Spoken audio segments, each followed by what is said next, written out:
Good morning students. Exercise 10.3ல நம்ம 7th sum பார்க்க போகிறோம். பெரிமீட்டர் அண்ட் ஏரியா சாப்டரில் Arjun divides a circular disc of radius வந்து 7 சென்டிமீட்டர்னு கொடுத்துட்டாங்க. இன்னும் 2 ஈக்குவல் பார்ட்ஸ், 2 ஈக்குவல் பார்ட்ஸில் ஒன்று வந்து 7. அப்போ டயாமீட்டர் ரேடியஸ் 7னா 14 ஆயிரும் diameter. What is the perimeter of each semi circular shape disc? Perimeter of semi circle வந்து என்ன இப்படி ஷேப், அந்த ஷேப்போட பெர்மீட்டர் ஆஃப் செமி சர்க்கிள் வந்து எவ்வளவு அப்படின்னு சொல்லி கேட்டிருக்காங்க. அவங்களே கொடுத்துட்டாங்க ரேடியஸ்னு. அப்போ நீங்கள் கிவன் எழுதிக்கலாமா? ரேடியஸ் வந்து என்ன அப்படின்னா 7 சென்டிமீட்டர் அவங்க கொடுத்துட்டாங்க. அப்போ டயாமீட்டர் என்னவாக இருக்கும்? 14 தான் இருக்கும். நமக்கு ஃபைன் பெர்மீட்டர் தான் நம்ம கண்டுபிடிக்கணும். எப்போவுமே கிவன் எழுதிக்கணும். அடுத்து என்ன கண்டுபிடிக்க போகிறோம்? ப்ரூவ் அப்படின்னு போட்டுக்கலாம், ஆர் டு ஃபைண்ட் அப்படி போட்டுக்கலாம். என்ன கண்டுபிடிக்க போகிறோம்? Perimeter of each semi circular shape அப்படின்னு இருக்கலாம். ஷார்ட்டாக நீங்கள் எழுதணும்னா பெரிமீட்டர் கூட போட்டுக்கலாம்.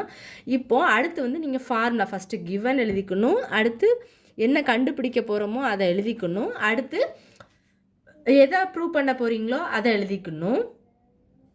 சொல்யூஷன் பாருங்கள். Pi D divided by 2. First இது நான் வந்து என்ன எழுதியிருக்கேன் அப்படின்னா ஃபார்முலா. என்ன formula?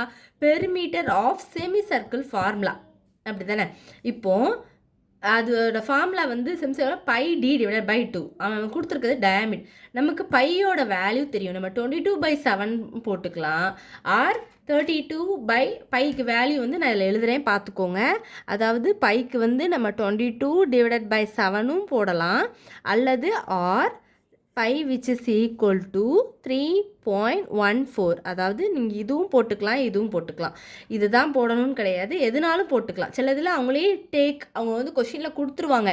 Take pi is equal to 3.14 or take pi is equal to 22/7 கொடுத்துருந்தாங்கன்னா அவங்க எதை கொடுத்துருக்காங்களோ அதை போட்டுக்கோங்க. இல்லை அப்படின்னா உங்களுக்கு எது ஈஸியாக இருக்கும்னு நீங்கள் நினைக்கிறீங்களோ அதுவே நீங்கள் போட்டுக்கலாம். இப்போ பாருங்கள், நான் பைக்கு பதில் என்ன போட்டிருக்கேன்? 3.14 இன்ட்டு டி வந்து இப்போ ரேடியஸ் தான் 7னா அந்த சர்க்கிளில் ரேடியஸ் அந்த பாதி வந்து 7 அப்படின்னா ஃபுல்லாகும்போது 14 ஆயிரும் தானே? 14 divided by 2. 1 2 is 2, 7 2s are 14 cancel பண்ணிக்கலாமா? அதுதான் அடுத்த ஸ்டெப்பில் போட்டிருக்கேன். 3.14 into 7 போட்டுக்கலாமா? இது ரெண்டையும் நீங்கள் மல்டிப்ளை பண்ணுங்களேன். 4 7s are 28. 8 ரிமைனிங் 2 இருக்கும். 1 7 is 7, 8 9 அந்த 2ஓட சேர்த்தாச்சு. அடுத்து 3 7s are 21. 2 நம்பர் கழித்து புள்ளி இருக்குன்னா நம்மளும் 2 நம்பர் கழித்து புள்ளி வச்சிடணும். அப்போ உங்களுக்கு என்ன கிடச்சிருக்கு? 21.98. அதை எப்படி எழுதிக்கலாம்? நீங்கள் 22ன்னு எடுத்துக்கலாம். ஏன்னா பாயிண்ட்டுக்கு அப்புறம் 5க்கு மேலே இருந்தாலே நீங்கள் முந்தின நம்பரை கூட்டி எழுதிக்கணும்.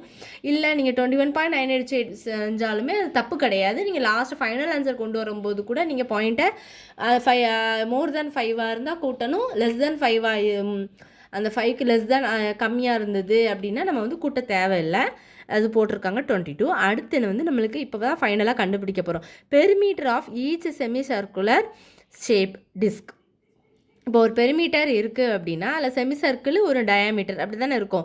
அப்போது அதில் செமி சர்க்கிளுக்கு தான் நம்ம இப்போ கண்டுபிடிச்சிருக்கோம். பைடி பை 2 ஃபார்முலா போட்டு நம்மளுக்கு என்ன கிடச்சிருக்கு? 22. அதில் டயாமீட்டரும் இருக்கும் தானே? ரேடியஸ் இது டயாமீட்டர் எவ்வளோ இருக்கும்? 14. அப்போ 22ம் 14ம் நீங்கள் ஆட் பண்ணிங்கன்னா உங்களுக்கு என்ன கிடச்சிரும்?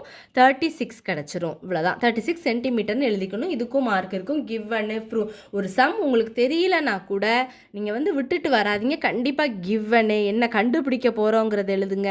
ஃபார்முலா முதல்ல நீட்டாக ஒரு பாக்ஸ் போட்டு கண்டிப்பாக எழுதிக்கோங்க. அடுத்து தான் நீங்கள் சொல்யூஷன் போட்டு ப்ராப்ளமை ஸ்டார்ட் பண்ணணும். எந்த இடத்துல வந்து இப்போ வந்து இதில் சென்டிமீட்டரோ யூனிட்டோ அதெல்லாம் வந்து கரெக்டாக போட்டு பண்ணுங்கள். டவுட்ஸ் இருந்தால் கண்டிப்பாக கேளுங்க ஸ்டூடெண்ட்ஸ். இவ்வளோதான் இந்த சம். ரொம்ப சிம்பிள். 2 மார்க்கில் கேட்கலாம். இதேமாதிரி வேறு ரேடியஸ் கொடுக்கலாம். சப்போஸ் இந்த இடத்துல டயாமீட்டரே கொடுத்துருந்தானா நீங்கள் டயாமீட்டருக்கு இடத்துல நீங்கள் 40 பண்ணுங்கள். அதில் போயிட்டு நீங்கள் வந்து 2ஆல் டிவைட் பண்ணிகிட்டு இருக்காதிங்க. நம்மளுக்கு வந்து ரேடியஸ் டயாமீட்டரில் கொடுத்து ரேடியஸ் தான் தேவைப்படுதுன்னா தான் நீங்கள் 2ஆல் டிவைட் பண்ணணும். ஃபார்முலாலே டி இருக்கும்போது டி அப்படி போட்டுக்கலாம். இப்போ இதில் ரேடியஸ்ன்னு கொடுத்தனால நம்மளுக்கு ஃபார்முலாவில் டி இருக்கனால நம்ம அதை சேஞ்ச் பண்ணி எழுதியிருக்கோம். அவ்வளோதான் இந்த சம். டவுட்ஸ் இருந்தால் கேளுங்க ஸ்டூடெண்ட்ஸ். தேங்க்யூ.